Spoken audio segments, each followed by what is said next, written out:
السلام علیکم ورحمۃ اللہ وبرکاتہ۔ الحمد للہ رب العالمین والصلاة والسلام علی سید الانبیاء والمرسلین ومن تبعہم بإحسان الی یوم الدین، اما بعد۔ اعوذ باللہ من الشیطان الرجیم، بسم اللہ الرحمن الرحیم۔ انہم کانوا یسارعون فی الخیرات ویدعوننا رغبا ورہبا وَكَانُوا لَنَا خَاشِعِينَ۔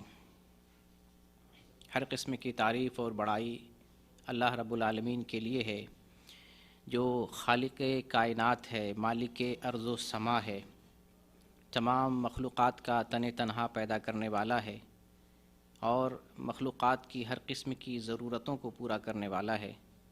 اللہ رب العالمین کی لاکھ لاکھ تعریف ہے اور لاکھ لاکھ شکر ہے کہ اس نے ہمیں اشرف المخلوقات میں سے بنایا، اور اس بات پر اس کا بے پایہ فضل و احسان ہے کہ اس نے ہمیں ایمان کی دولت سے نوازا، اور یہ بات مزید نعمت والی ہے کہ اللہ تعالیٰ نے توحید والوں میں سے بنایا۔ یہ بہت بڑی نعمت اللہ کی طرف سے کہ ہم مسلمانوں میں سے، محمد صلی اللہ علیہ وسلم کی امت میں سے اور توحید والوں میں سے ہیں۔ یہ بہت خوبی ہے، بہت بڑی نعمت ہے اللہ رب العالمین کی ہمارے اوپر۔ اس نعمت کی قدر کرنی ہے اور اس نعمت کی قدر کرتے ہوئے اپنے توحید کی حفاظت کرنی ہے۔ اللہ رب العالمین سے دعا کرتے ہیں توحید کی اس دولت پر ہمیں عمر بھر قائم رکھے اور اسی توحید پر ہمارا خاتمہ فرمائے۔ درود و سلام کا نزول ہو اللہ کے تمام پیغمبروں پر، بالخصوص ہم سب کے پیارے چہیتے آخری پیغمبر محمد صلی اللہ علیہ وسلم پر۔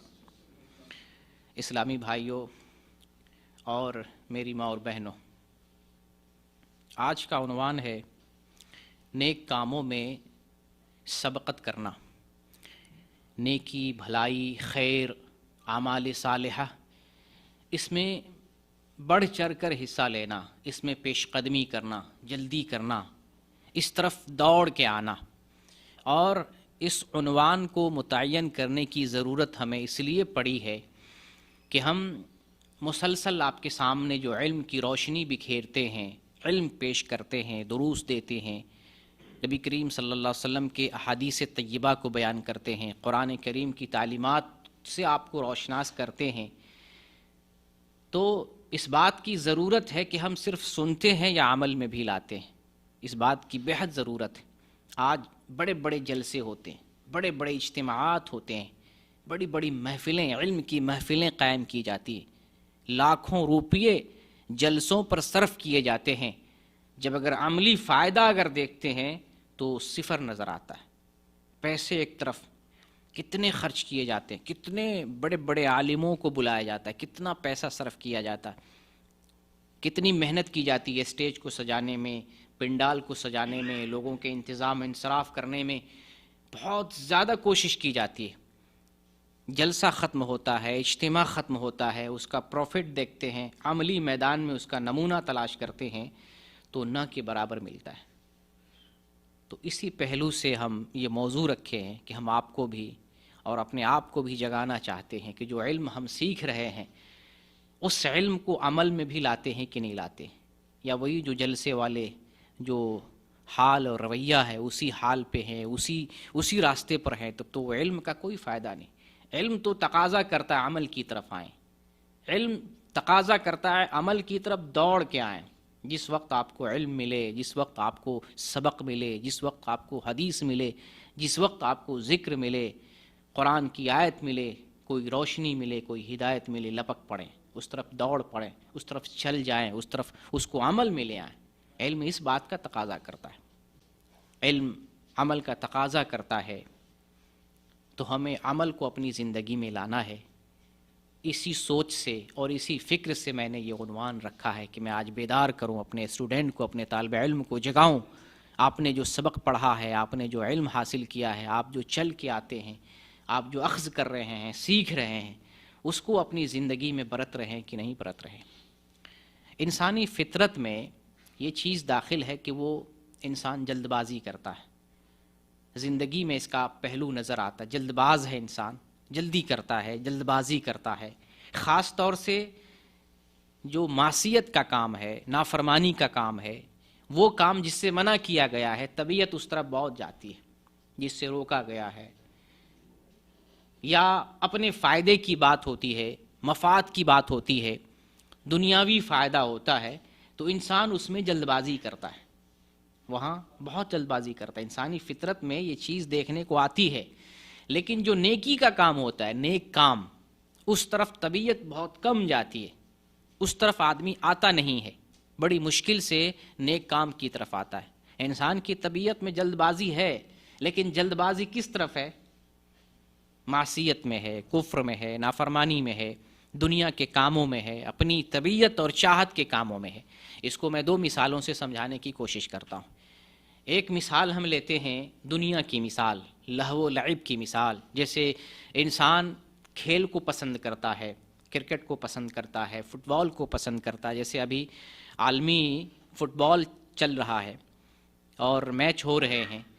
جن لوگوں کو اس میچ سے دلچسپی ہے وہ لوگ بڑی جلد بازی کر رہے ہیں، باقاعدہ تیاری کرتے ہیں، جو میچ کا وقت ہوتا ہے اس میچ کو دیکھنے کے لیے اس سے پہلے حاضر ہوتے ہیں، ذہنی اعتبار سے کام کاج کو چھوڑ کر نیٹ کو دیکھتے ہیں، موبائل سیٹ کرتے ہیں، کنیکشن ڈھونڈتے ہیں، اپنے آپ کو، نیٹ کو، ساری چیزوں کو تیار کر لیتے ہیں۔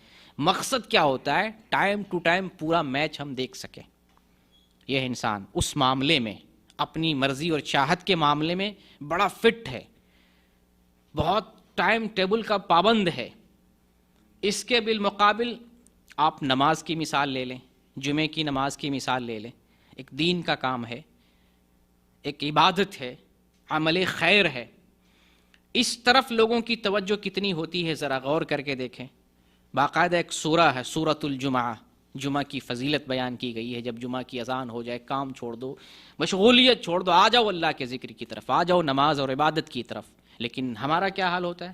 یہ جمعہ کا دن سید الایام ہے، تمام دنوں کا سردار ہے، اتنی فضیلت ہے، اس دن میں خیر ہے، خوبی ہے، بھلائی ہے، جو دعا کی جائے قبول کی جاتی ہے۔ اس دن ایک ایسی سات اور گھڑی ہے کہ اگر کچھ بھی مانگتی ہیں اللہ رب العالمین سے، اللہ قبول کر لیتا ہے، مراد پوری کر لیتا ہے۔ اس فائدہ کے ہوتے ہوئے بھی انسان کے اندر کون سی صفت ہے؟ انسان کے اندر گھڑی دیکھنے کی، ابھی کتنا ٹائم ہو رہا ہے، ابھی کون سی اذان ہوئی ہے، ابھی خطبے میں کتنا وقت باقی ہے، ابھی تو خطبہ شروع ہو رہا ہے، ابھی خطبہ ختم ہونے میں کتنا ٹائم باقی ہے، ابھی نماز شروع ہونے میں کتنا ٹائم باقی ہے۔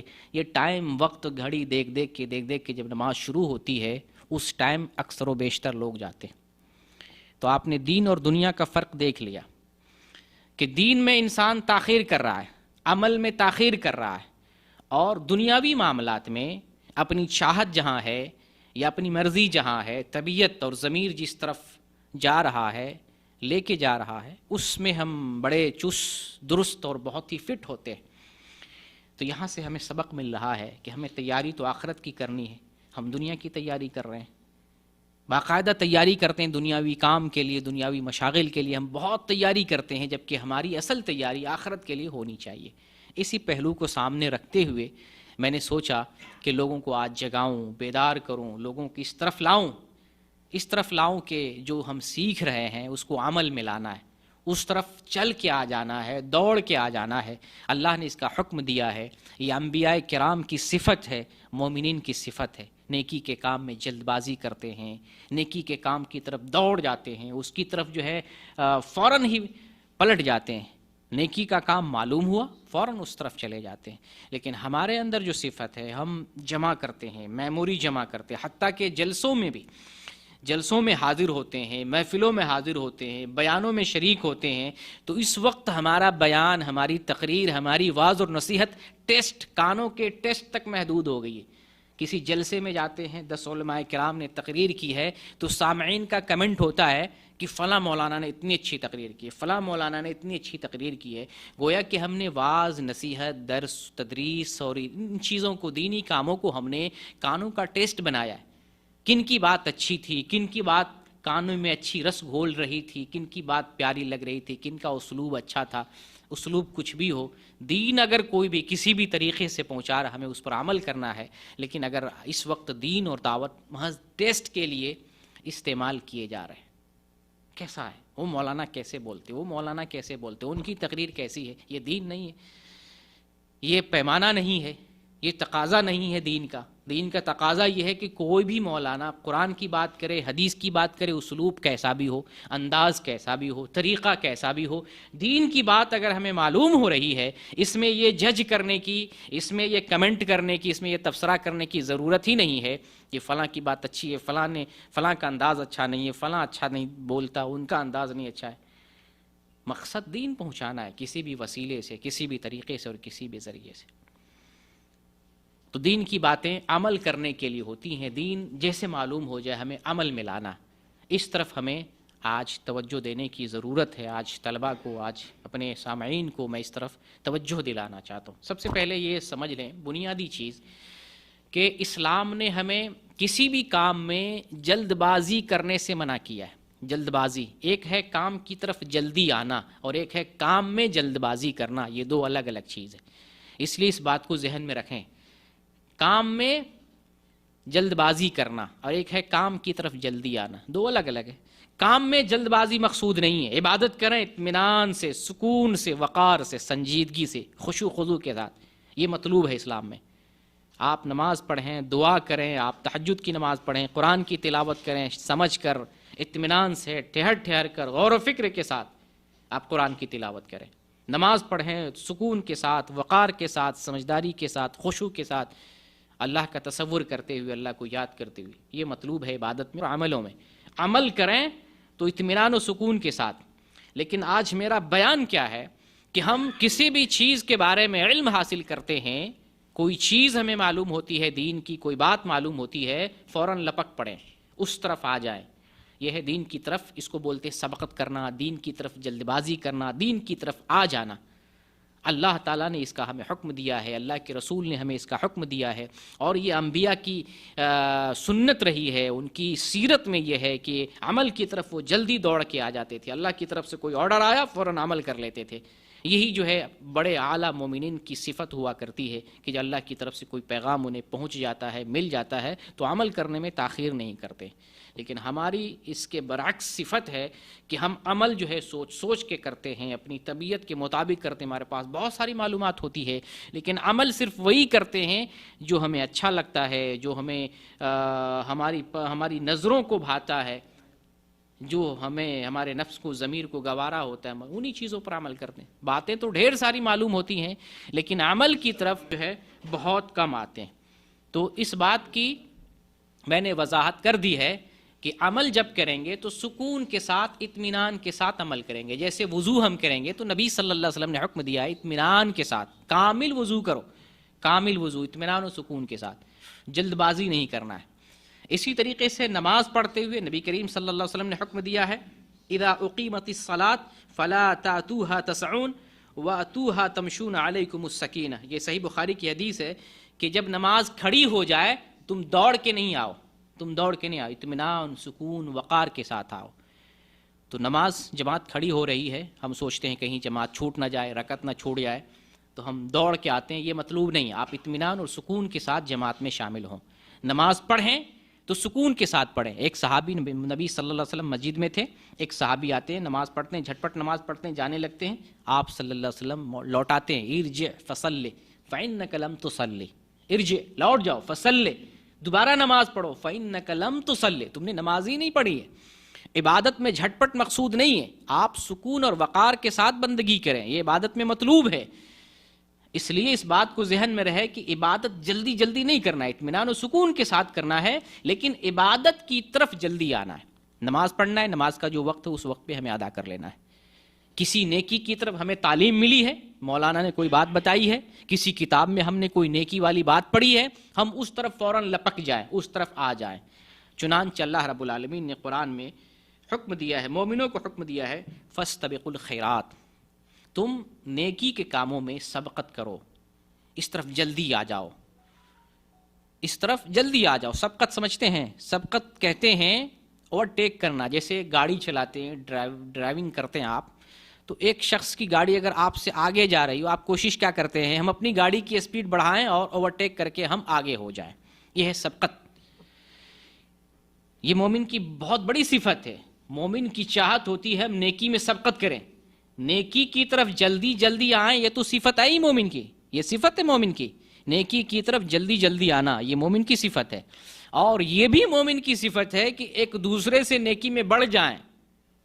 یہ دو پہلو ہے اور دو الگ الگ چیز ہے، نیکی کی طرف جلدی جلدی آنا، اور ایک ہے نیکی کا شعور، نیکی کا شوق اس قدر ہو کہ ہم نیک لوگوں کو دیکھ کر خواہش اپنے اندر پیدا کریں، ان سے اچھے بن جائیں۔ اللہ نے حکم دیا ان اکرمکم عند اللہ اتقاکم، ان اکرمکم، بے شک تم میں سب سے زیادہ مکرم، اکرم افضل، اکرم کسے کہتے ہیں؟ سب سے زیادہ مکرم، ان اکرمکم عند اللہ اتقاکم، تم میں وہ اللہ کے نزدیک سب سے زیادہ اکرم ہے جو سب سے زیادہ اللہ سے ڈرنے والا ہے۔ یہ مومن کی شاہت ہوتی ہے کہ سب سے زیادہ مکرم بنے۔ یہ نہیں ہوتا ہے کہ کوئی نیک آدمی ہے تو اس سے ہم کم کریں، اس سے ہم پیچھے رہیں، نہیں، نیک آدمی کی خواہش ہوتی ہے پہلی صف میں نماز پڑھیں، تکبیر اولیٰ کے ساتھ نماز پڑھیں، اذان کے ساتھ ہم جماعت میں مسجد میں حاضر رہیں، بلکہ اذان سے پہلے مسجد میں جائیں۔ یہ مومن کی صفت ہوتی، سبقت، آگے بڑھنا، آگے آنا۔ نیکی میں جلد بازی ہے ہی، نیکی کی طرف آ ہی رہے ہیں، نیکی میں سبقت کرنا یہ مومن کی ایک صفت ہوتی ہے۔ اس لیے اللہ تعالیٰ نے مومنوں کو حکم دیا ہے نیکی میں سبقت کرو، یہ حکم ہے اللہ تعالیٰ کا، فاستبقوا الخیرات، نیکی کی طرف آؤ، سبقت کرو، مسابقت کرو، ایک دوسرے سے آگے بڑھ جانے کی کوشش کرو۔ اور اللہ رب العالمین نے قرآن میں ایک اور جگہ ارشاد فرمایا وَسَارِعُوا إِلَىٰ مَغْفِرَةٍ مِّن رَّبِّكُمْ وَجَنَّةٍ عَرْضُهَا السَّمَاوَاتُ وَالْأَرْضُ أُعِدَّتْ لِلْمُتَّقِينَ وَسَارِعُوا إِلَىٰ مَغْفِرَةٍ مِّن رَّبِّكُمْ، جلدی کرو، یہ اللہ کا حکم ہے۔ یہ کوئی عام بات نہیں ہے نیکی کی طرف جلدی کرنا، نیکی کی طرف آنا، یہ اللہ کا حکم ہے، نیکی کی طرف جلدی کرو۔ اور اس کے وجوہات ہیں جس کو میں ابھی آپ کے سامنے بیان کروں گا، کیوں نیکی کی طرف جلدی آنا ہے، بہت ساری وجوہات ہیں۔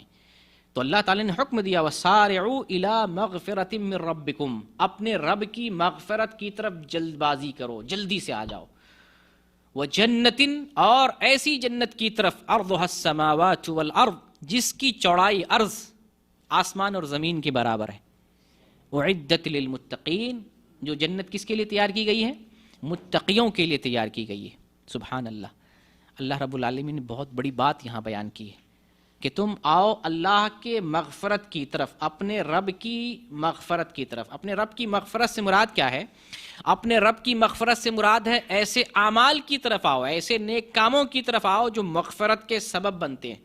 یعنی ایسا کام کرو اللہ گناہ معاف کرے، ایسی نیکی کرو اللہ تجھے معاف کرے، تمہاری بخشش کرے، ایسا کام کرو۔ آؤ مغفرت کی طرف کا مطلب آؤ نیک کام کی طرف، تاکہ اللہ تمہیں معاف کرے، تاکہ تمہارا رب بخش دے۔ اور ایسی جنت کی طرف آؤ جس کی چوڑائی زمین اور آسمان کے برابر ہے۔ اللہ تعالیٰ جنت کی چوڑائی کو بیان کر رہا ہے۔ جنت کی چوڑائی کتنی ہے؟ زمین اور آسمان کے برابر۔ یہاں مفسرین نے دو باتیں ذکر کی ہیں۔ ایک بات تو یہ ذکر کی ہے کہ جنت کی چوڑائی زمین آسمان کے برابر کا مطلب یہ ہے کہ بے پناہ جنت کے اندر وسعت ہے، چوڑائی ہے، لمبائی بے پناہ، یعنی ہم گمان نہیں کر سکتے، ہمارے گمان سے بھی زیادہ۔ اور ایک دوسرا قول یہ بیان کیا جاتا ہے کہ جنت کی چوڑائی زمین اور آسمان کے برابر ہے۔ اللہ تعالیٰ نے یہ صرف چوڑائی کو بیان کیا، متعین کیا ہے، گو کہ یہاں سے یہ اشارہ مل رہا ہے کہ جنت کی لمبائی تو اس سے بھی کہیں زیادہ ہوگی، لمبائی چوڑائی سے زیادہ ہوتی ہے، یہ انسانی عقل کہتی ہے۔ تو وہ جنت متقیوں کے لیے اللہ رب العالمین نے تیار کر رکھا ہے۔ تو اللہ تعالیٰ نے کہا آؤ جنت کی طرف آؤ، دوڑو، ایسے نیک عمل کی طرف دوڑو جس کی وجہ سے اللہ تمہیں معاف کر دے گا، اور ایسی جنت کی طرف دوڑو جس جنت کی چوڑائی زمین اور آسمان کے برابر ہے۔ تو یہ اللہ کا حکم ہے، اللہ رب العالمین اپنے بندوں کو، مومنوں کو حکم دے رہا ہے، تو اللہ کے اس حکم کو ہمیں عمل میں لانا ہے۔ ہم تو عمل میں تاخیر کر رہے ہیں، عمل سن کے عمل نہیں کرتے ہیں، عمل میں جلدی کہاں سے کریں گے؟ اصلاح کی ضرورت ہے کہ نہیں؟ ہم سنتے ہیں، جاگتے ہیں ہفتے میں کبھی ایک مرتبہ۔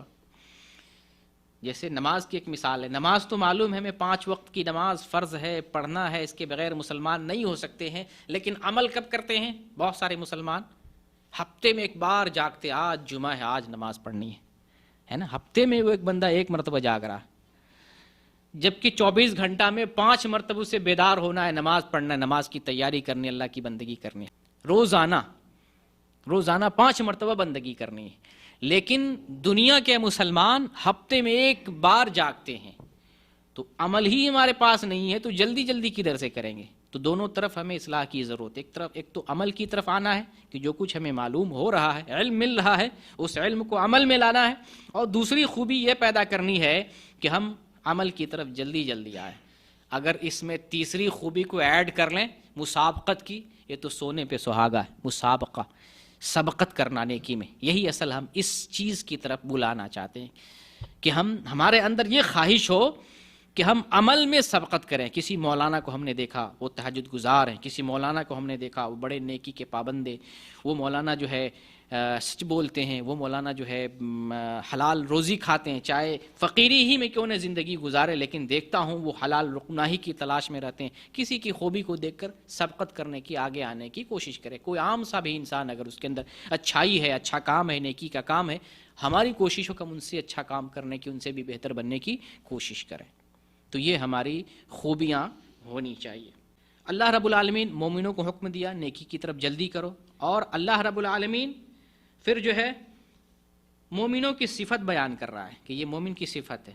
یہ جو ہم چھوڑ رکھے ہیں نا، یہ ہماری صفت ہے، لیکن ہم اس صفت کو بھلا بیٹھے ہیں. یہ تو ہماری صفت ہونی چاہیے.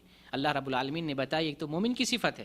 اللہ رب العالمین کا فرمان ہے اولئک یسارعون فی الخیرات وہم لہا سابقون، کہ نیک لوگ، مومن لوگ، ایمان والے نیکی میں سبقت کرتے ہیں، نیکی کی طرف جلد بازی کرتے ہیں. اولئک یسارعون فی الخیرات، خیر کے کام میں جلد بازی کرتے ہیں، خیر کی طرف جلدی جلدی آتے ہیں. وہم لہا سابقون، اور وہ خیر کے کام میں سبقت کرنے والے ہیں. دونوں الفاظ آگے حدیث میں، ایک قرآن کی آیت میں. ایک یہ ہے کہ نیک لوگ کیا کرتے ہیں، نیکی میں جلدی کر رہے ہیں، وہم لہا سابقین، اور نیکی میں سبقت بھی کرنے والے ہیں. 2 الفاظ یہاں مل رہے ہیں، دونوں میں تھوڑا سا فرق ہے. ایک فرق تو یہ بتایا کہ نیکی طرف جلدی جلدی آنا، بہت سارا نیکی کا کام جمع کر لینا، ڈھیر سارا نیکی کا کام جمع کرنا. ایک یہ ہے کہ ہم کسی کو دیکھ کے ہم اس سے آگے بڑھنے کی، اوورٹیک کرنے کی کوشش کریں نیکی میں. دنیا میں ہم نے تو بہت کر لیا، کسی نے بلڈنگ بنایا تھا، ہم نے دوسری 2 بلڈنگ بنا لی. کسی نے ایک شہر میں لیا، ہم 2 شہر میں بلڈنگ خرید لیے. کسی نے اپنے شہر میں کوئی بلڈنگ خریدا، ہم نے جو ہے کیپٹل سٹی میں بلڈنگ ہم نے خرید لی. کسی کے پاس مال ہے تو ہم نے اس سے کما لیا. یعنی دنیاوی اعتبار سے ہم نے تو بہت کمپٹیشن کر لیا. آئے ہم دین میں کمپٹیشن کرتے ہیں، دینی اعتبار سے ہم اپنے آپ کو آگے بڑھانے کی کوشش کرتے ہیں. دراصل ہمارا یہی مشن تھا، ہماری یہی صفت ہونی چاہیے تھی، لیکن افسوس کہ یہ ہماری صفت نہ ہو کر کے ہم یہ صفت جو ہے دنیاوی اعتبار سے ہم نے اس صفت کو اپنا لیا ہے، جبکہ دینی اعتبار سے یہ صفت ہمارے اندر ہونی چاہیے. چلیے اس بات کی ہم تھوڑی سی وضاحت کریں گے کہ جو مومن لوگ ہوتے ہیں وہ کس طریقے سے نیکی کی طرف جلدی آتے ہیں اور نیکی کے کام میں جو ہے سبقت کرتے ہیں. مومن لوگ کیسے ہوتے ہیں اور کس طریقے سے نیکی کے کام میں سبقت کرتے ہیں. مومن کی یہ فکر ہوتی ہے دین کا کام جلدی جلدی کرنا اور دین میں سبقت کرنا، آگے بڑھنے کی کوشش کرنا. یہ مومن کی فکر اور چاہت ہوتی ہے، مومن کا شوق ہوتا ہے. ایک حدیث میں پیش کر کے آپ کو پہلے جو ہے ایک فکر دینا چاہتا ہوں کہ مومن کی فکر کیا ہوتی ہے، پھر واقعہ بیان کر کے ایمان کو بیدار کرنے کی اور جگانے کی ہم کوشش کریں گے. پہلے فکر دیتے ہیں کہ مومن کی فکر کیا ہوتی ہے. چنانچہ صحیح بخاری کی حدیث ہے 843 نمبر کی، نبی کریم صلی اللہ علیہ وسلم کے پاس کچھ مسکین لوگ آئے، غریب لوگ، یعنی جن کے پاس اللہ نے مال نہیں دیا ہے. ذرا اس حدیث پہ غور کریں، سوچنے کی، سمجھنے کی کوشش کریں. اس حدیث میں داخل ہو کر کے ہم اپنا جائزہ لیں گے، اپنے ایمان کو ٹٹولیں گے، یہ فکر ہمارے اندر ہے کہ نہیں.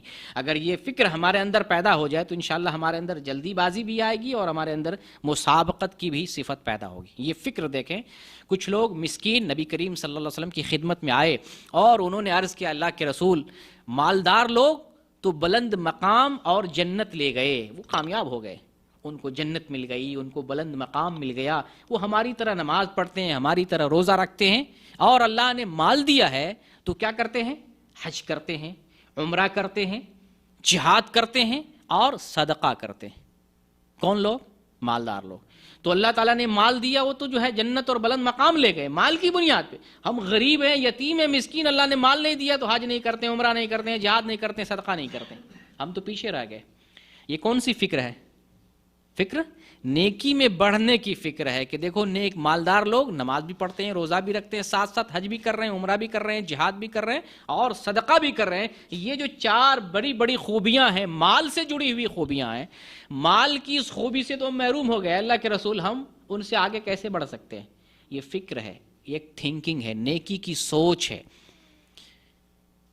بھلے وہ غریب ہیں لیکن نیکی میں آگے بڑھنے کا جذبہ دیکھیے، نیکی میں آگے بڑھنے کی سوچ دیکھیں. وہ سوچ رہے ہیں کہ ہم ان مالداروں سے کیسے آگے بڑھ جائیں. مال نہیں ہے لیکن ہم دینی اعتبار سے کیا کچھ کریں کہ ہم ان سے آگے بڑھ جائیں. تو نبی صلی اللہ علیہ وسلم نے طریقہ بتایا کہ اگر کسی کو اللہ نے مال نہیں دیا ہے تو اگر فکر اچھی ہے، سوچ ہے، کمپٹیشن چاہتا ہے، نیکی میں آگے بڑھنا چاہتا ہے، تو اللہ تعالیٰ نے ایسے اعمال بتائے ہیں مال نہ ہوتے ہوئے بھی، جہاد سے بڑھ کر، عمرے سے بڑھ کر، حج سے بڑھ کر، اور جو ہے مال کے جتنے بھی راستے ہیں، صدقہ خیرات، ان سب سے بھی بڑھ جائے گا آدمی.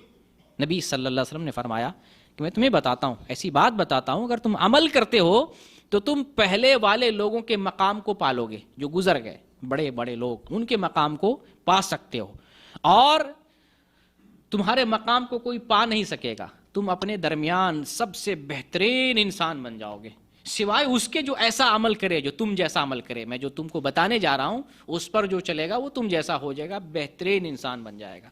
آپ نے کیا بتایا؟ آپ نے بتایا کہ ہر نماز کے بعد 33 مرتبہ سبحان اللہ، 33 مرتبہ الحمدللہ، 33 مرتبہ اللہ اکبر پڑھو. ایک چھوٹا سا عمل ہے، نماز کے بعد پڑھنا ہے. ہم میں سے بہت سے لوگ اس عمل سے غافل ہیں، لیکن دیکھیں مالداروں کے عملوں سے بھی ہم اس سے بڑھ جائیں گے.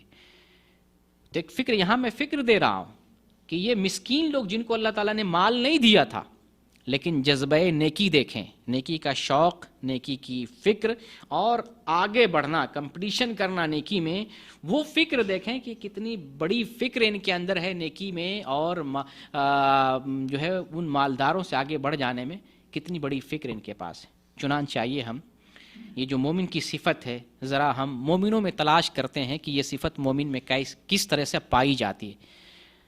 مومنوں میں اعلیٰ درجے کے مومن کون ہے؟ صحابہ کرام. نبی کریم صلی اللہ علیہ وسلم کے زمانے میں پائے جانے والی جماعت صحابہ کرام ایمان کی چوٹی پر ہیں. یہ صفت ذرا ان کے یہاں دیکھتے ہیں، واقعات کے پس منظر میں معلوم کرنے کی کوشش کرتے ہیں، ذرا ان کو دیکھتے ہیں. چنانچہ ایک حدیث ہے، ابو داؤد کے اندر ہے، ترمذی کے اندر ہے، سنن دارمی کے اندر ہے. شیخ البانی نے اس حدیث کو حسن قرار دیا، یعنی حدیث صحیح. حدیث کیا ہے؟ اس حدیث کو بیان کرنے والے عمر بن خطاب رضی اللہ تعالیٰ عنہ ہیں. وہ بیان کرتے ہیں کہ اللہ کے رسول صلی اللہ علیہ وسلم نے ایک دن صدقہ کرنے کا حکم دیا. اب ہم کمپٹیشن میں داخل ہو رہے ہیں، کمپٹیشن دیکھتے ہیں کہ جو خوبی ہے سبقت کرنے کی، نیکی میں آگے بڑھنے کی ایک دوسرے سے، وہ خوبی ذرا ہم بڑے ایمان والوں میں تلاش کرتے ہیں وہ کس طرح سے پائی جاتی ہے. حضرت عمر فاروق رضی اللہ تعالیٰ عنہ بیان کرتے ہیں کہ نبی صلی اللہ علیہ وسلم نے ہمیں ایک دن حکم دیا صدقہ کرو، اور اس دن میرے پاس مال بھی بہت تھا. وہ بیان کرتے ہیں اس دن میرے پاس مال بہت تھا، اللہ تعالیٰ نے بہت مال دیا تھا. اب ذہن میں ایک سوچ ہے ہمیں فلاں صحابی سے آگے بڑھنا ہے، نیکی میں، عمل میں، خیر کے کام میں آگے بڑھنے کی کوشش کرنا. چنانچہ وہ دل میں سوچتے ہیں، دل میں کیا سوچتے ہیں؟ اللہ تعالیٰ نے مال دیا ہے، صدقہ کا حکم ہوا رسول اللہ صلی اللہ علیہ وسلم کی طرف سے. وہ کیا کہتے ہیں اپنے دل میں؟ الیوم اسبق ابا بکر ان سبقتہ یوما. اگر میں کسی دن ابو بکر صدیق سے آگے بڑھ سکتا ہوں تو آج کا دن ہے، آگے بڑھ جاؤں گا. یہ جملہ بڑا قیمتی ہے، یہاں پر سبقت کی بات کی جا رہی ہے. وہ کیا کہتے ہیں؟ اگر میں ابو بکر سے رضی اللہ تعالیٰ عنہ، اگر میں ابو بکر سے کسی دن آگے بڑھ سکتا ہوں تو آج ہی کا دن ہے، آج ہی کا موقع ہے، میں آج ان سے آگے بڑھ جاؤں گا. اللہ تعالیٰ نے مال دیا اور مال خرچ کرنے کا حکم آیا. عمر فاروق رضی اللہ تعالیٰ اپنے گھر سے آدھی دولت لے کر رسول اللہ صلی اللہ علیہ وسلم کی خدمت اقدس میں پیش کر دیتے ہیں. آپ صلی اللہ علیہ وسلم پوچھتے ہیں، عمر تو نے گھر والوں کے لیے کیا چھوڑا ہے؟ اتنا سارا سامان لے کے آ گئے، سب کچھ ہمارے قدم میں ڈال دیا، اللہ کے راستے میں سارا کچھ دے رہے ہو، گھر والوں کے لیے کیا کچھ چھوڑا ہے؟ تو حضرت عمر کہتے ہیں میں نے گھر والوں کے لیے اتنا ہی چھوڑا، جتنا لے کے آیا ہوں اتنا چھوڑ کے بھی آیا ہوں، یعنی آدھا لے کے آیا ہوں، آدھا گھر والوں کے لیے چھوڑ رکھا ہوں. کچھ دیر کے بعد ابو بکر صدیق رضی اللہ تعالیٰ عنہ آئے. یہ بیان کرنے والے حضرت عمر ہیں. کچھ دیر کے بعد حضرت ابوبکر صدیق رضی اللہ تعالیٰ عنہ آئے اور ان کے پاس جو کچھ تھا سب کچھ لے کے آ گئے، رسول اللہ صلی اللہ علیہ وسلم کے سامنے حاضر کر دیا۔ یہ ایمان ہے، نیکی کا کام ہے، نیکی کا جذبہ ہے، کچھ نہیں چھوڑا، کچھ نہیں چھوڑا۔ گھر میں جو کچھ تھا، آپ تصور کریں گھر میں ضرورت کی چیزیں ہوتی ہیں، بڑی بڑی ضرورت کی چیزیں ہوتی ہیں، ہم گھر کی ضرورت کی چیز کسی کو نہیں دیتے، ہم فضول چیزوں میں سے کسی کو کچھ دیتے ہیں۔ پیسے میں سے بھی اگر ضرورت کا پیسہ ہے کسی کو نہ قرض دیں گے، نہ چندہ دیں گے، نہ مسجد میں دیں گے، نہ گھر بنانے میں، کسی کو نہیں دیں گے۔ جو ہمارے ضرورت سے کچھ بچ جائے اس بچے ہوئے میں سے وہ بھی کچھ دیتے ہیں۔ یہ انسانی سوچ ہے، انسان کا عمل ہے۔ صحابہ یہ سوچتے ہیں کہ ہم نے اللہ کے راستے میں دے دیا تو یہ تو اسٹور ہو رہا ہے، یہ تو بیلنس ہمارا آخرت کے لیے، جو کچھ دیں گے یہ سارا کچھ ہمیں اس سے بڑھ کر ہمیں آخرت میں ملے گا۔ تو حضرت عمر فاروق رضی اللہ تعالیٰ عنہ بیان کرتے ہیں کہ ان کے پاس جو کچھ تھا سب کچھ لے کے آ گئے۔ جب رسول اللہ صلی اللہ علیہ وسلم نے یہ منظر دیکھا، سب کچھ لے کے آ گئے، گھر کا سارا سامان، نقدی سامان، جو کچھ ان کے پاس تھا سب کچھ لے کے آ گئے۔ آپ صلی اللہ علیہ وسلم نے سوال کیا، یا ابا بکر، اے ابو بکر، ما ابقیت لأہلک، اے ابو بکر تو نے گھر والوں کے لیے کیا چھوڑا ہے؟ ظاہر سی بات ہے اگر کوئی آدمی بہت ڈھیر سارا سامان لے کے آئے تو سوال تو بنتا ہے نا۔ تمام صحابی سے نہیں پوچھا گیا ہے، احادیث میں تمام صحابہ کا ذکر نہیں ہے، اللہ کے رسول نے فلاں سے پوچھا، فلاں سے پوچھا، تو نے کتنا لائے، کتنے چھوڑا، تو نے کتنا لائے، کتنا چھوڑا، تمام کا ذکر نہیں ہے۔ لیکن کوئی صحابی بہت لے کے آ جائے تو پھر انسان کو تعجب ہوتا ہے، حیرت ہوتی ہے کہ پھر گھر والوں کے لیے تو نے کیا چھوڑا ہے؟ مجھے تو لگتا ہے کہ تو سب لے کے آ گیا ہے، گھر والوں کے لیے کیا چھوڑا ہے؟ یہی سوال جو ہے عمر رضی اللہ تعالیٰ عنہ سے کیا گیا، وہی سوال ابو بکر صدیق رضی اللہ تعالیٰ عنہ سے کیا گیا کہ ابو بکر تو نے گھر والوں کے لیے کیا چھوڑا؟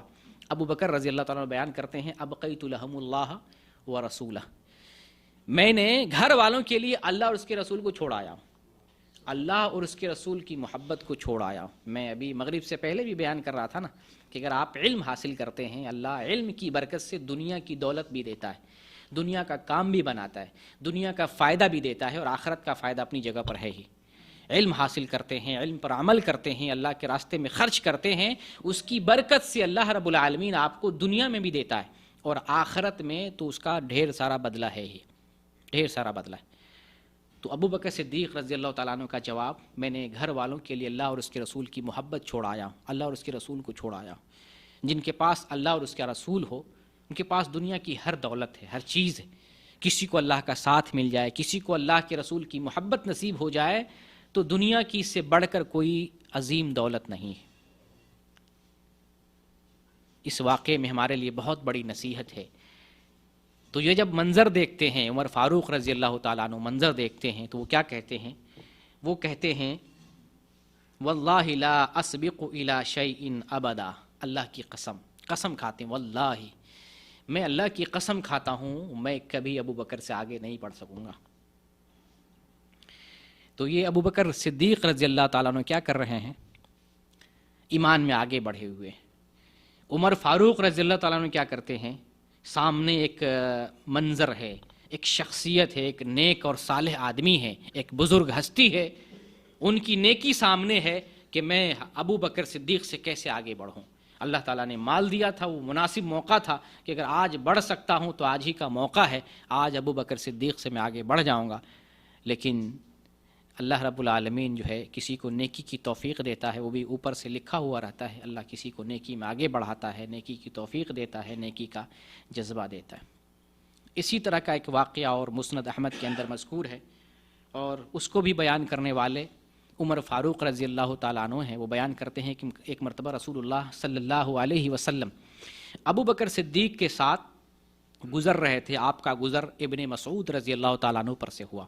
ابن مسعود رضی اللہ تعالیٰ عنہ نماز پڑھ رہے تھے اور نماز میں غالباً سورہ نساء کی آیت تلاوت کر رہے تھے، اور پھر آپ نے رکوع کیا، سجدہ کیا۔ جب سجدے میں گئے تو رسول اللہ صلی اللہ علیہ وسلم بیان کرتے ہیں مانگو مانگو، جو کچھ تم مانگو گے تم دیے جاؤ گے، اللہ تجھے دے گا، نوازے گا۔ یہ دعا دی رسول اللہ صلی اللہ علیہ وسلم نے۔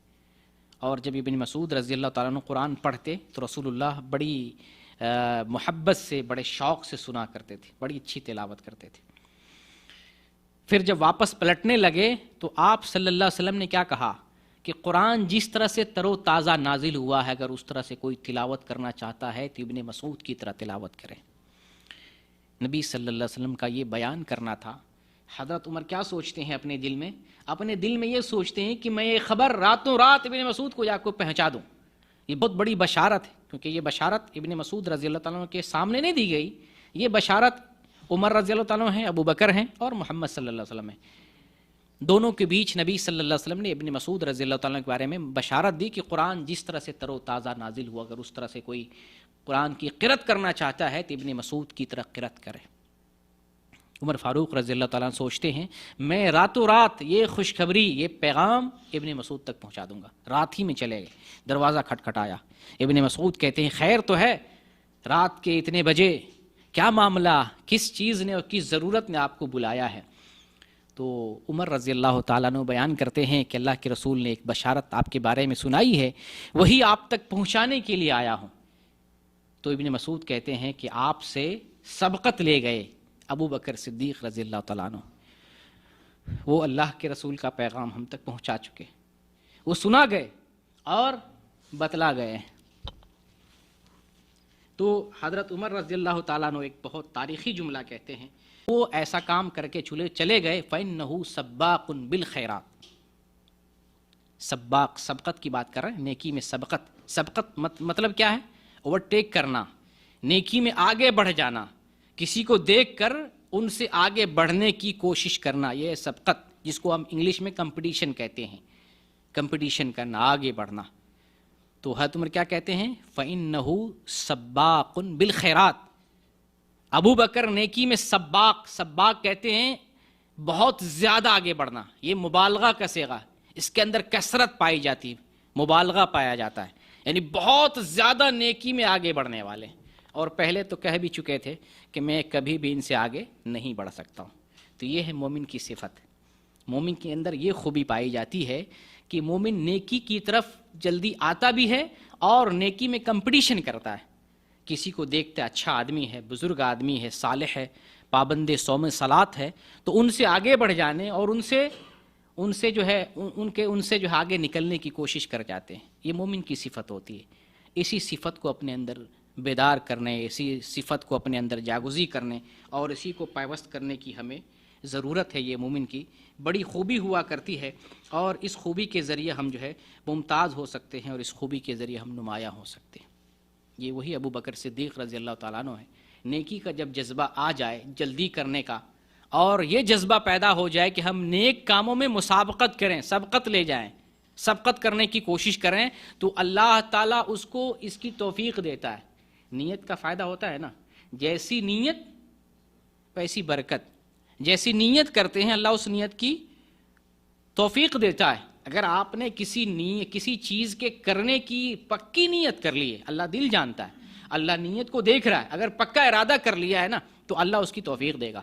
بہت سارے مسلمان بھائی کہتے ہیں ہم نماز پڑھنے کی کوشش کرتے ہیں، پابندی کرنے کی کوشش کرتے ہیں، مگر ہو نہیں پاتا۔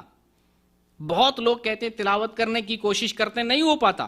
بہت سے لوگ کہتے ہیں ہم دین سیکھنے کے لیے اسلامک سینٹر جانے کے لیے سوچتے ہیں، مگر ہو نہیں پاتا۔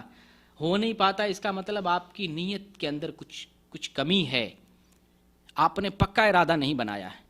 اگر آپ پکا ارادہ بنا لے کہ ہمیں امریکہ جانا ہے، ہمیں لندن جانا ہے، ہمیں روزگار کے لیے جو ہے گلف میں جانا ہے، ویزا لینا ہے، آپ وہ کام کر جاتے ہیں۔ اگر کسی کو جنون آ جائے کہ ہمیں کسی ملک کا ویزا حاصل کرنا ہے، وہ حاصل کر لیتا ہے کسی بھی طریقے سے۔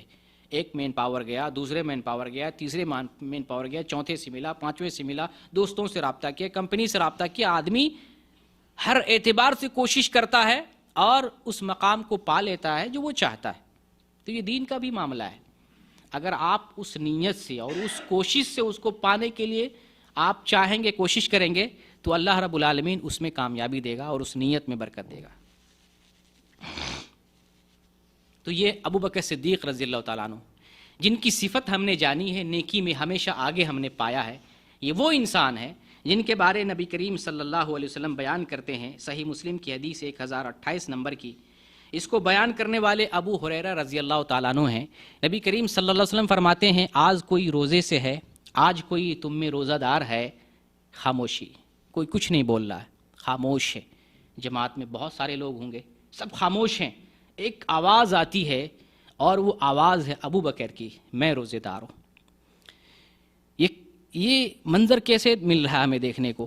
یہ جذبہ ہے, یہ شوق ہے, یہ تڑپ ہے کہ ہم کثرت کے ساتھ نیکی کریں. یہ چاہت ہے, یہ شعور ہے کہ ہم نیکی کا کام زیادہ سے زیادہ کریں. نبی کریم صلی اللہ علیہ وسلم نے یہ پوچھا, آج تم میں سے کون روزہ دار ہے؟ کہیں سے کوئی آواز نہیں آئی, صرف ایک آواز آتی ہے ابو بکر صدیق رضی اللہ تعالیٰ عنہ کی, اے اللہ کے رسول میں روزے دار ہوں, میں روزے دار ہوں. آپ صلی اللہ علیہ وسلم دوسرا سوال کرتے ہیں, آج تم میں سے کون جنازہ میں گیا تھا؟ کون جنازہ میں شریک ہوا ہے؟ خاموشی ہے, سناٹا ہے, کسی نے جواب نہیں دیا. آخر میں ایک آواز آتی ہے, وہ آواز ہے ابو بکر صدیق رضی اللہ تعالیٰ عنہ کی. وہ بیان کرتے ہیں, اے اللہ کے رسول میں حاضر ہوا تھا, میں جنازے میں شریک ہوا تھا. یہ جواب ابو بکر صدیق رضی اللہ تعالیٰ عنہ کی طرف سے. نبی کریم صلی اللہ علیہ وسلم نے ایک تیسرا سوال کیا کہ آج مسکین کو, غریب کو, ضرورت مند کو کھانا کس نے کھلایا؟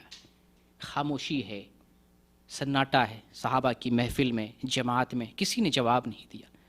پھر آخر میں وہی جواب دینے والے, وہی بتانے والے ابو بکر صدیق رضی اللہ تعالیٰ عنہ, اے اللہ کے رسول میں نے مسکین کو, غریب کو, ضرورت مند کو کھانا کھلایا ہے.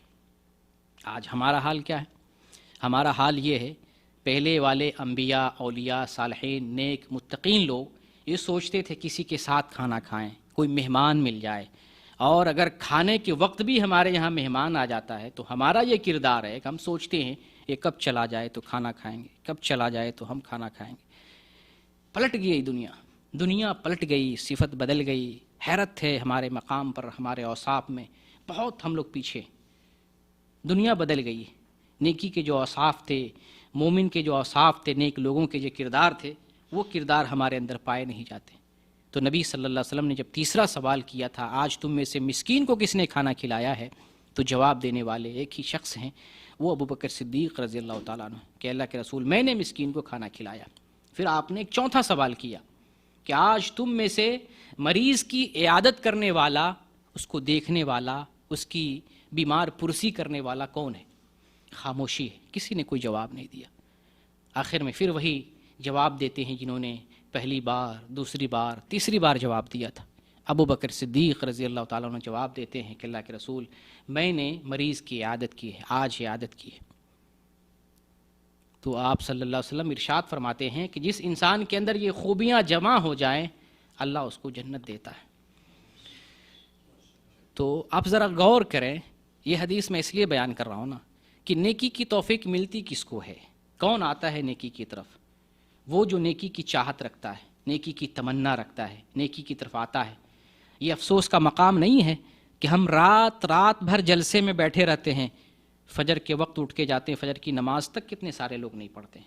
انڈیا پاکستان میں جو لمبے بڑے جلسے ہوتے ہیں, لاکھوں کروڑوں روپیے خرچ کیے جاتے ہیں, اس دن بھی فجر کی نماز نہیں پڑھی جاتی ہے. آپ نے جلسے پہ اتنا پیسہ خرچ کر کے, اتنی محنت کر کے آپ نے کر کیا لیا؟ نتیجہ تو 0 اور 0 کے برابر ہے, کچھ نتیجہ نہیں آتا ہے. ایک جلسے میں 25 30 علماء کرام ہوتے ہیں, 25 30 علماء کرام. ایسا دور صحابہ کرام کے دور میں بھی نظر نہیں آتا ہے کہ صحابہ کرام کے دور میں 25 30 صحابہ نے تقریر کی ہو, لوگوں کو دین بتایا ہو.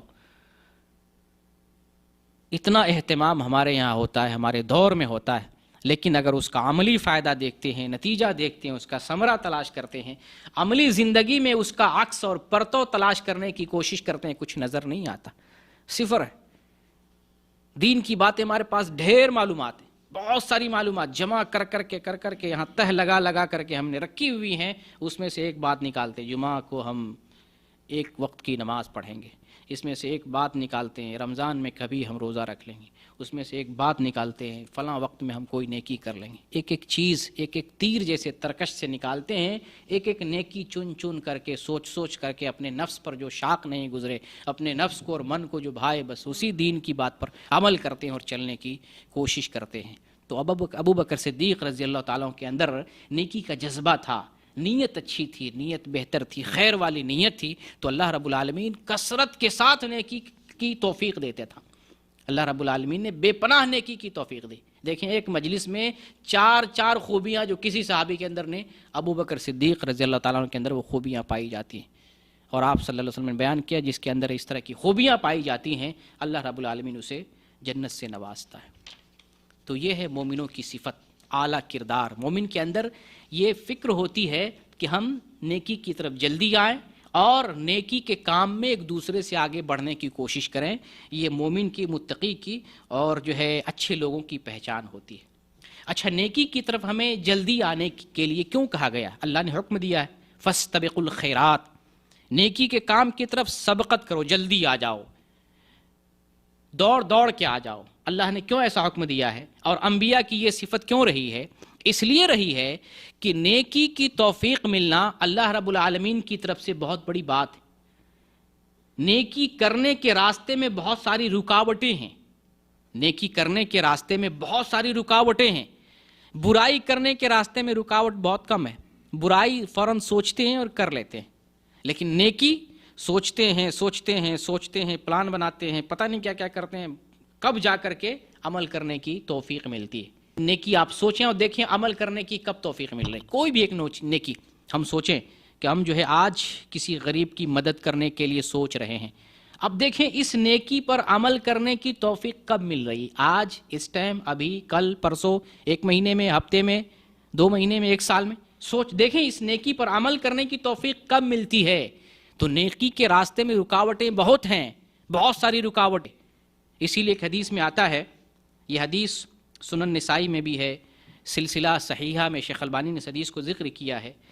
آپ صلی اللہ علیہ وسلم ارشاد فرماتے ہیں، آدم کے بیٹوں کے لیے شیطان مختلف راستوں پر گھات لگائے بیٹھا ہوا ہے۔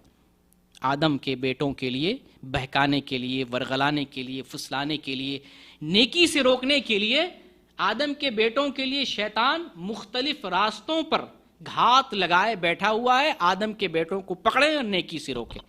جو نیکی کا راستہ، ہر نیکی کے راستے پر شیطان بیٹھا ہوا ہے، آپ کو کام کرنے نہیں دے گا، یہ نیکی کی رکاوٹ ہے، اس لیے نیکی کی طرف جلدی آنا ہے، شیطان بیٹھا ہوا ہے۔ تو نبی صلی اللہ علیہ وسلم فرماتے ہیں، بنی آدم، اولاد آدم کو ورغلانے، بہکانے کے لیے گھات میں بیٹھا ہوا، ہر راستے پر گھات میں بیٹھا ہوا ہے۔ چنانچہ ایک شخص جب اسلام قبول کرتا ہے، اسلام کی طرف آتا ہے، تو شیطان منع کرتا ہے، تو نے آباء و اجداد کا دین چھوڑ دیا، تمہارے باپ دادا، پرکھا، تمہارے پروج صدیوں سے، زمانے سے ہندو دھرم میں تھے، کرسچن تھے، یہودی تھے، عیسائی تھے، تم اس کو چھوڑ رہے ہو، تم کدھر جا رہے ہو؟ اپنی نسل کے دین کو چھوڑ کر، اپنے آباء و اجداد کے مذہب اور دین کو چھوڑ کر تم کدھر جا رہے ہو؟ بنی آدم شیطان کی نافرمانی کرتا ہے، اسلام قبول کر لیتا ہے۔ شیطان دوسرے راستے پہ دیکھا، انسان کو اس راستے پر بہکا نہیں سکا، یہ تو اسلام میں داخل ہو گیا۔ اب شیطان اس انسان کو ورغلانے کے لیے ہجرت کے راستے پر آ جاتا ہے، ہجرت کے راستے پر بیٹھ جاتا ہے، اور شیطان جب ہجرت کرتا ہوا دیکھتا ہے بنی آدم کو، اولاد آدم کو ہجرت کرتے ہوئے دیکھتا ہے، دار الکفر سے دار الاسلام کی طرف جا رہا ہے، اندھیرے سے اجالے کی طرف جا رہا ہے، گمراہی سے اچھائی کی طرف جا رہا ہے، ہجرت کرتے ہوئے دیکھ رہا ہے، شیطان وہاں بیٹھ جاتا ہے اور کہتا ہے کہ تم اپنی سرزمین سے نکل رہے ہو، تم اپنے باپ دادا کی زمین جائیداد اور سمپتی اور دولت کو چھوڑ کے تم کدھر جا رہے ہو؟ تمہارا نقصان ہے اس کے اندر۔ لیکن اولاد آدم شیطان کی پرواہ کیے بغیر ہجرت کر جاتا ہے۔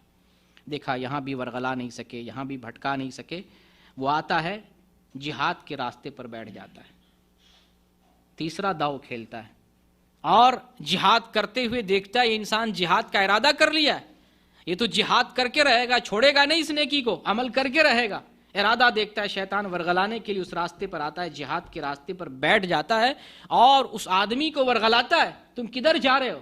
جہاد کرنے، تم کو پتا بھی ہے اس میں محنت ہے، مشقت ہے، تمہاری جان جا سکتی ہے، اس میں مال خرچ ہوگا، اور تم قتل کر دیے جاؤ گے، تمہیں پتا ہے جب تم قتل کر دیے جاؤ گے تمہاری بیوی دوسری شادی کر لے گی، تمہارا جو مال ہے جس کو تو نے محنت سے کمایا ہے لوگ تقسیم کر لیں گے، تمہارے وارثین تقسیم کر لیں گے، کوئی فائدہ نہیں اس میں، تم پلٹ جاؤ، جہاد کرنے کی ضرورت نہیں۔ لیکن اولاد آدم اس کی بات نہیں سنتی ہے اور جہاد کرتی ہے۔ محمد صلی اللہ علیہ وسلم فرماتے ہیں کہ جو شیطان کے ساتھ ایسا کرے اللہ پر حق ہے کہ اسے جنت میں داخل کر دے، اللہ پر حق ہے۔ تو یہ ہے شیطان ورغلاتا ہے، نیکی کے راستے میں رکاوٹ ہے، ڈھیر ساری رکاوٹ، شیطانی نہیں ہے، انسانوں میں بھی شیطان ہے، برا ماحول ہے، برے اوصاف ہیں، مشغولیت ہے، کام کاج ہے، بیماری ہے اور موت بھی ہے۔ نیکی کے لیے سوچتے ہیں موت آ جاتی ہے، نیکی کے لیے سوچتے ہیں بیمار پڑ جاتے ہیں، نیکی کے لیے سوچتے ہیں کام آ جاتا ہے۔ بہت ساری رکاوٹیں نیکی کے راستے میں، اس لیے نیکی کے لیے جب بھی دل میں خیال آئے ہمیں جھٹ سے اور فوراً اس پر عمل کرنا چاہیے، تردد نہیں کرنا چاہیے، کل کر لیں گے، پرسوں کر لیں گے۔ اور یہ ہمارے سماج میں ایک یہ جو ہے فکر پائی جاتی ہے، خاص طور سے جو لوگ پڑھے لکھے نہیں ہیں، دین سے دور ہیں، ان لوگوں کے اندر فکر یہ ہے کہ ہم جب بوڑھا ہو جائیں گے تب عمل کریں گے۔ یہ اچھی سوچ نہیں ہے، یہ بری سوچ ہے۔ کچھ لوگوں کی تو یہ سوچ ہے ابھی ہم غریب ہیں، مالدار ہو جائیں گے، ابھی محنت کر رہے ہیں، مزدوری کرنا پڑتا ہے، بہت کام ہے، عمل کرنے کے لیے چھٹی نہیں ہے۔ عورتیں بھی یہ بہانہ بناتی ہیں، بھی چھوٹے چھوٹے بچے ہیں، پیشاب کر دیتا ہے، پخانہ کر دیتا ہے، کپڑے دھلنے، کھانا بنانے، شوہر کی خدمت ہے، بچوں کی حفاظت ہے، اسکول بھیجنا ہے، بہت سارے کام کاج ہیں، ہمارے پاس عبادت نماز پڑھنے کے لیے، تلاوت اور اذکار کے لیے وقت نہیں ہے۔ یہ عورتوں کا بہانہ ہے، یہ کام ہمیشہ ہر دور میں رہا ہے۔ عہد رسول کے بھی خواتین کا یہ کام ہوا کرتا تھا، یہ کام اس وقت بھی تھا، اور عہد رسول کی خواتین، تابعی کے زمانے کی خواتین، تبع تابعی کے زمانے کی خواتین عبادت کیا کرتی تھیں۔ اللہ کی طرف سے یہ فریضہ ہے، اس کے بغیر آپ مسلمان نہیں ہو سکتے۔ یہ بہانہ صحیح نہیں ہے۔ مردوں میں بھی یہ بہانہ ہے کہ ابھی دولت نہیں ہے، ابھی پیسہ ہو جائے گا، سعودیوں کی طرح جب پیسہ ہو جائے گا، کام نہیں رہے گا، آفس میں بیٹھیں گے، تھوڑی دیر کے لیے جائیں گے، تب اس وقت عبادت کریں گے اطمینان سے۔ یا کچھ لوگ کہتے ہیں کام سے چھٹی نہیں ملتی ہے، جب ہمیں فرصت ملے گی تب عبادت کر لیں گے۔ اور ایک فکر یہ ہے کہ جب بوڑھے ہو جائیں گے تب عبادت کریں گے، ابھی تو جوانی ہے، ابھی مستی کرنی ہے، ابھی کمانا ہے، ابھی جو ہے فارن کنٹری جانا ہے، ابھی پیسے اکٹھے کرنا ہے، ابھی گھر بنانا ہے، بچوں کی شادی کرنی ہے، ابھی زندگی کو بہتر، ابھی کیریئر بنانا ہے، ابھی اپنا مستقبل روشن کرنا ہے۔ جب بڑھاپا آ جائے گا، کچھ کام نہیں رہے گا، نوکری چھوڑ دیں گے، پردیش چھوڑ دیں گے، بال بچوں کی شادی، گھر بنا کر ساری چیزوں سے چھٹی اور فرصت مل جائے گی، تب جا کر اللہ کی بندگی کریں گے۔ یہ شیطان ہمارے اندر غلط خیال ڈالے ہوا ہے، ان چیزوں کو ہٹانا ہے۔ یہ نیکی کے راستے کی رکاوٹیں ہیں، ان رکاوٹوں کو دور کرنا ہے اور نیکی کی طرف آنا ہے۔ نیکی کی طرف جلدی بھی آنا ہے، اور نیکی میں کیا کرنا ہے؟ سبقت، کمپٹیشن، آگے بڑھنے کا شوق اور جذبہ اگر بیدار کرتے ہیں تو اللہ تعالیٰ ابوبکر صدیق رضی اللہ تعالیٰ عنہ کی طرح کئی نیکیوں کی توفیق دے گا۔ اور اگر یہ نیکی کا جذبہ نہیں ہے تو کتنی ساری آپ نیکی کے لیے سوچیں گے، کر نہیں پائیں گے۔ آزما کے دیکھیں، اب دیکھیں ہمارا ایمان کیسا، اپنے ایمان کا جائزہ لے سکتے ہیں۔ آج چلیں ہم ایک فہرست بناتے، ایک پیپر ہے، کاغذ ہے، بلینک پیپر پہ ہم لکھتے ہیں کہ ہمارے پاس یہ نیکیاں ہیں، ہم 10 مسکین کو ایک 100 ریال دیں گے۔ ایک کام یہ میں نے لکھ لیا، مہینے میں ہم اس مہینے میں 3 روزہ رکھیں گے، یہ دوسرا کام ہو گیا۔ تیسرا کام لکھ لیتے ہیں، اس مہینے میں قرآن کریم کا ایک پارہ سمجھ کر پڑھنے کی کوشش کریں گے، یہ تیسرا کام ہو گیا۔ چوتھا کام ہو گیا، میں کچھ حدیث یاد کر لوں گا۔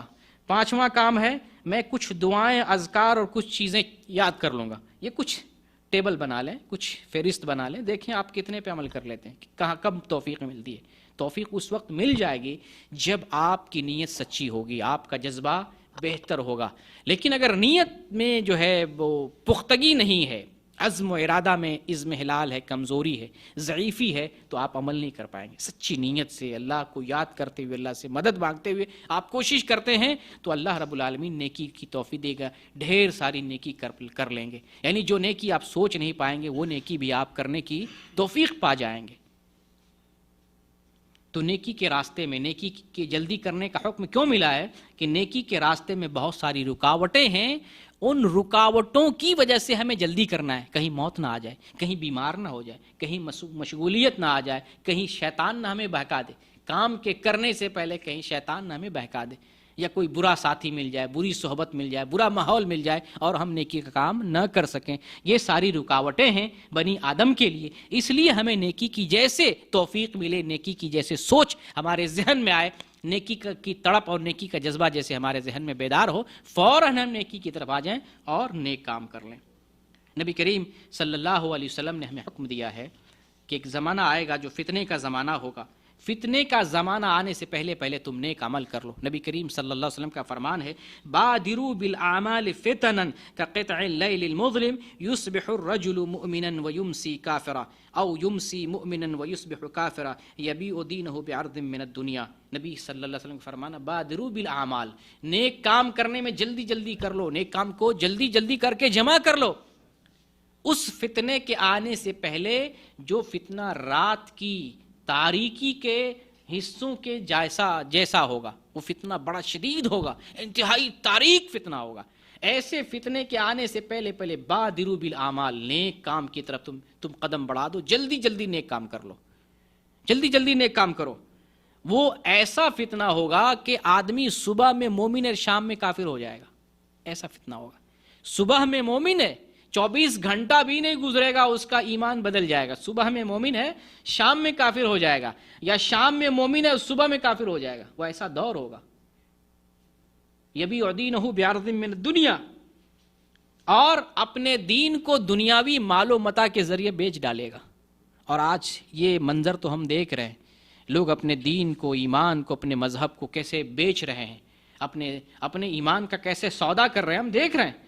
آپ ٹی وی پر دیکھتے ہوں گے، چینل پر دیکھتے ہوں گے، ایک مسلمان کہلانے والا آدمی اپنے آپ کو کافر کہلاتا ہے، کافروں کا آلے کار بنا ہوتا ہے، کافروں کے ہاتھ میں ہوتا ہے، بکا ہوا ہوتا ہے۔ جو کافر چاہتا ہے ٹی وی چینل پر آ کر ویسے ہی بولتا ہے۔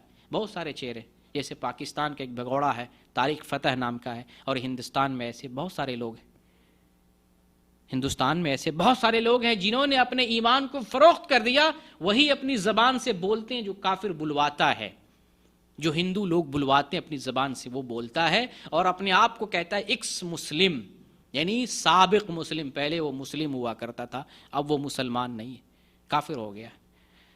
تو اس وقت جو ہے ایمان فروخت ہو رہا ہے، ایمان بک رہا ہے، ایسا زمانہ آ چکا ہے، ایسی دنیا ہم دیکھ رہے ہیں، ایسے اوصاف دیکھنے کو مل رہے ہیں۔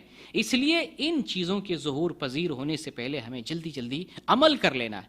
بلکہ ایک حدیث میں آیا ہے، نبی کریم صلی اللہ علیہ وسلم بتاتے ہیں کہ 6 چیزوں کے آنے سے پہلے جلدی جلدی عمل کر لو۔ 6 چیز کون سی ہے؟ 6 چیز ایک یہ ہے کہ دجال نکل آئے، دھواں نکل آئے، یا زمین کا جانور جسے دابۃ الارض کہا جاتا ہے وہ ظہور پذیر ہو جائے، یا قیامت آ جائے، یا موت آ جائے، یا جو ہے پچھم سے سورج نکلنے لگے۔ پچھم سے، یہ قیامت کی نشانی میں سے، ابھی پورب سے سورج نکل رہا ہے، قیامت جب قریب ہوگی سورج پچھم سے نکلنے لگے گا۔ اس وقت کسی آدمی کی توبہ قبول نہیں کی جائے گی، اس وقت کسی آدمی کی توبہ قبول نہیں کی جائے گی، اور وہ قیامت کی نشانی میں سے کسی کا ایمان نہ قبول ہوگا نہ توبہ قبول کی جائے گی۔ تو یہ 6 چیزوں کے آنے سے پہلے پہلے جلدی جلدی عمل کر لو۔ بلکہ ایک حدیث میں آیا ہے، نبی کریم صلی اللہ علیہ وسلم فرماتے ہیں کہ تمہارے بعد ایسا صبر آزما زمانہ آئے گا، اس زمانے میں حق پر قائم رہنے والا 50 آدمی کے برابر اجر پائے گا۔ ایک آدمی حق پر ہے، ثواب کتنا ملے گا؟ 50 آدمی کے ایمان اور عمل کے برابر اجر ملے گا۔ صحابہ کرام نے عرض کیا اللہ کے رسول، کیا یہ جو اجر ہے ان لوگوں کے برابر اجر ملے گا؟ یعنی ہمارے بعد جو لوگ آئیں گے، ایک آدمی عمل کرتا ہے، حق پر قائم رہتا ہے، ان میں سے 50 آدمیوں کے برابر اجر ملے گا؟ آپ نے فرمایا نہیں، تم جیسے 50 لوگوں کے برابر اجر بعد والوں کو ملے گا۔ یعنی ایک غیر صحابی ہے، فتنے کے زمانے میں حق پر قائم اور ڈٹا ہوا ہے، تو اس کو اجر 50 صحابہ کرام کے برابر ملے گا۔ کتنا اجر مل رہا ہے؟ 50 صحابہ کرام کے برابر۔ جبکہ ایک حدیث میں آیا ہے کہ اگر تم میں سے کوئی احد پہاڑ کے برابر بھی سونا خرچ کرتا ہے تو میرے صحابی نے جو ایک مد تھوڑا سا جو خرچ کیا ہے، یا آدھا مد خرچ کیا ہے، اس کے برابر بھی تم نہیں پہنچ پاؤ گے۔ صحابہ ایمان کے اس چوٹی پر ہے۔ لیکن فتنہ کا زمانہ اگر شدید ہوگا، جس زمانے پر حق پر قائم رہنا بہت بڑے جگر گردے کی بات ہوگی، ایمان پر قائم رہنا مشکل ہوگا، ایسے وقت میں ایمان کا دامن تھامنے والے کو 50 صحابہ کے برابر اجر ملے گا۔ تو وہ فتنہ کہیں آ نہ جائے، ایمان ڈگمگا نہ جائے، ایمان کہیں ہم کھو نہ بیٹھیں، ایمان کو بیچ نہ دیں، اس فتنے کے آنے سے پہلے پہلے ہم جلدی عمل کر لیں، تاکہ ہم عمل کی طرف آئیں اور اپنے رب کو راضی کر لیں، اپنے رب کو خوش کر لیں۔ آئیے کچھ اور مزید واقعات بیان کرتے ہیں۔ محمد رسول اللہ صلی اللہ علیہ وسلم کے متعلق ایک حدیث میں آتا ہے کہ آپ صلی اللہ علیہ وسلم ایک مرتبہ عصر کی نماز پڑھاتے ہیں، اور عصر کی نماز پڑھا کر جلدی سے نماز ختم ہوتی فوراً دوڑ کے بھاگتے اپنے گھر میں جاتے ہیں اور پھر واپس پلٹ کے آتے ہیں۔ آپ دیکھتے ہیں صحابہ کرام حیران ہیں۔ حیرانی کی بات ہے کہ آپ کیوں جلدی سے دوڑ کے گئے، پھلانگتے ہوئے گئے، یہ تو حیرانی کی بات ہے۔ صحابہ کے چہروں پر آپ نے حیرانگی کے اوصاف دیکھے تو آپ نے سمجھ لیا کہ صحابہ کچھ پوچھنا چاہتے ہیں، میری کیفیت کو جاننا چاہتے ہیں۔ آپ نے عرض کیا کہ میرے پاس ایک سونے کی ڈلی تھی جو نماز میں خیال آ گئی، اس کو صدقہ کرنا تھا، میں نے یہ برا سمجھا کہ وہ سونے کی ڈلی میرے پاس رات تک رہ جائے، رات بھر رہ جائے، صدقہ کرنا تھا، خیرات کرنا تھا، میں نے جا کے آرڈر دے دیا اس کو اللہ کے راستے میں صدقہ کر دو۔ یہ نیک کام ہے، یعنی صدقہ کرنا تھا رسول اللہ صلی اللہ علیہ وسلم کو، تو صدقہ کرنے میں آپ نے تاخیر نہیں کی۔ آپ نے یہ نہیں سوچا کہ رات گزر جائے، دن گزر جائے، 24 گھنٹہ 1-2 دن ہو جائے، نہیں، صدقے کا سامان ہے، خیال آیا صدقے کا سامان ہے، بغیر تاخیر کے، بغیر تعمل کے فوراً اس کو عمل میں لایا جائے۔ یہ نبی کی سنت ہے۔ اسی طریقے سے ہمیں نبی کی سنت پر عمل کرنا ہے کہ جیسے نیکی کا موقع آئے، نیکی کی توفیق ملے، نیکی کا جذبہ، نیکی کی کوئی سوچ آئے، فکر آئے، فوراً عمل کرنا ہے۔ نبی کریم صلی اللہ علیہ وسلم کی یہ سنت ہم نے دیکھا، اور اس طریقے سے جو ہے یہی کیفیت کو اور یہی سنت کو صحابہ کرام اپنے اندر جو ہے پیدا کرتے تھے۔ آپ کے سامنے 1-2 مزید واقعات کو ذکر کر کے اپنے ایمان کو بیدار کرنے کی ہم کوشش کرتے ہیں۔ صحیح بخاری کا ایک واقعہ ہے، جابر بن عبداللہ انصاری رضی اللہ عنہما بیان کرتے ہیں کہ ایک صحابی نے نبی صلی اللہ علیہ وسلم سے غزوہ احد کے موقع سے سوال کیا، اے اللہ کے رسول، اگر میں شہید کر دیا جاؤں، قتل کر دیا جاؤں تو میرا مقام کیا ہوگا، میں کہاں رہوں گا؟ آپ صلی اللہ علیہ وسلم بیان کرتے ہیں، جواب دیتے ہیں کہ تم جنت میں رہو گے۔ مقام بتایا، فضیلت بتائی کہ اگر تم شہید ہو جاتے ہو تو شہید کا مقام جنت ہے، شہید کا درجہ، اس کا ثواب، اجر کیا ہے؟ جنت ہے۔ اگر تم شہید کر دیے جاتے ہو جنت میں چلے جاؤ گے۔ وہ کھجور کھا رہے تھے، فوراً کھجور پھینک دیتے ہیں، کھجور فوراً پھینک دیتے ہیں اور میدان جہاد کی طرف نکلتے ہیں، جہاد کرتے ہیں اور شہید ہو جاتے ہیں۔ یہ واقعہ کیا ہمیں سبق دیتا ہے؟ یہ واقعہ ہمیں سبق یہ دیتا ہے کہ ان کو جب ایک نیکی مل گئی کہ شہادت کا موقع ہے، غزوہ احد کا موقع ہے، غزوہ احد ہے، لڑائی ہونے والی ہے، جہاد کا موقع ہے اور موقع بھی مل رہا ہے، انہوں نے کیا سوچا؟ کھجور کھانے کے لیے بھی نہیں سوچا، اس میں وقت لگے گا، حالانکہ معمولی چیز ہے، یہ کھا سکتے تھے، لیکن اس کو بھی کھانا گوارا نہیں کیا، ہاتھ میں کھجور ہے، پھینک دیتے ہیں اور میدانی جہاد کی طرف جاتے ہیں اور شہید ہو جاتے ہیں، تاکہ وہ جو مقام ملا، بتایا گیا کہ تم جنت میں رہو گے، اس مقام کو فوراً دوڑ کے جا کر کے لپک لیں، اس جنت میں چلے جائیں، یعنی نیکی کی طرف دوڑ جائیں۔ اسی کو اللہ نے بیان کیا، وَسَارِعُوا إِلَىٰ مَغْفِرَةٍ مِّن رَّبِّكُمْ وَجَنَّةٍ عَرْضُهَا السَّمَاوَاتُ وَالْأَرْضُ أُعِدَّتْ لِلْمُتَّقِينَ، کہ تم اپنے رب کی مغفرت کی طرف دوڑ جاؤ اور اس جنت کی طرف دوڑ جاؤ جس کی چوڑائی زمین اور آسمان کے برابر ہے، وَعِدَّتْ لِلْمُتَّقِينَ، جس کو اللہ تعالیٰ نے متقیوں کے لیے تیار کر رکھا ہے۔ تو یہ صحابی اس جنت کی طرف دوڑ گئے جیسا کہ اللہ رب العالمین نے قرآن میں حکم دیا ہے۔ اسی طریقے سے ایک واقعہ اور آپ کے سامنے بیان کرتا ہوں، یہ واقعہ بھی صحیح بخاری کے اندر موجود ہے۔ عبدالعزیز بن صہیب نے بیان کیا ہے کہ مجھ سے انس بن مالک رضی اللہ تعالیٰ عنہ نے بیان کیا۔ انس بن مالک رضی اللہ تعالیٰ عنہ کیا کرتے ہیں؟ ابو طلحہ رضی اللہ تعالیٰ عنہ کے گھر میں شراب پلا رہے ہیں۔ ابو طلحہ، انس رضی اللہ تعالیٰ عنہ کہاں شراب پلا رہے ہیں؟ ابو طلحہ رضی اللہ تعالیٰ عنہ کے گھر میں، ابو طلحہ کو پلا رہے ہیں، فلاں فلاں صحابہ کرام کو شراب پلا رہے ہیں۔ اسی دوران ایک آدمی آتا ہے اور خبر سناتا ہے، حرمت الخمر، اے ایمان والو سنو، اللہ کی طرف سے پیغام آیا، حرمت الخمر، شراب حرام کر دی گئی، اللہ تعالیٰ نے ہم سب پر شراب کو حرام کر دیا۔ تو سارے صحابہ کرام انس رضی اللہ تعالیٰ عنہ کو کہتے ہیں، کیا کہتے ہیں؟ احرق هذه القلال یا انس، اے انس، ان مٹکوں کو پھینک ڈالو، توڑ دو، ضائع کر دو، ان شراب کو بہا دو، برباد کر دو، اب پینے کی ضرورت نہیں، اللہ کی طرف سے پیغام آ گیا۔ یہ ہے نیکی پر عمل۔ نیکی آئی، حکم ہوا، آرڈر ملا، اللہ کی طرف سے خبر آئی اور فوراً نیکی پر عمل۔